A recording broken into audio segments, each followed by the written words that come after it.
अस्सलाम वालेकुम, आप देख रहे हैं के न्यूज़ एचडी में हूं हारिस अली शाह गिलानी। चलते हैं आज की अहम खबरों की तरफ। ताज़ा तरीन खबरों से बाखबर रहने के लिए हमारा चैनल सब्सक्राइब कीजिए। रुक करेंगे इस्लामाबाद का, जहां से रिपोर्ट कर रहे हैं हमारे नुमाइंदे यासिर मलिक। इस्लामाबाद में अमेरिकन लाइसेंस स्कूल शरकपुर के बच्चों की बस को हादसा। डिप्टी कमिश्नर डॉक्टर वक़ार अली खान ने कोऑर्डिनेशन के लिए एक्सीडेंट कंपनी तश्कील दी है। एक्सीडेंट कंपनी जिला इंतजामिया शेखुपुरा, स्कूल एजुकेशन डिपार्टमेंट और रेस्क्यू 1122 नुमाइंदगान पर मुश्तमिल है। एक्सीडेंट कमेटी हादसे में जख्मी बच्चों के वालिदैन इस्लामाबाद इंतजामिया के साथ राब्ता कायम करेंगे।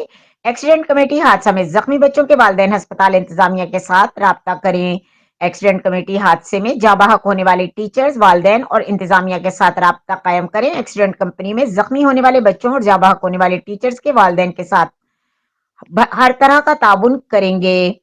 एक्सीडेंट कमेटी को इस्लामाबाद रवाना कर दिया गया है। डिप्टी कमिश्नर डॉक्टर वक़ार अली खान इस्लामाबाद इंतजामिया और पॉलीक्लिनिक पिम्स अस्पताल इंतजामिया के साथ राब्ते में है। डिप्टी कमिश्नर डॉक्टर वक़ार अली खान ने कहा कि जिला इंतजामिया की जानिब से डिप्टी कमिश्नर ऑफिस में बच्चों के वालिदैन की सहूलत के लिए कंट्रोल रूम भी कायम कर दिया गया।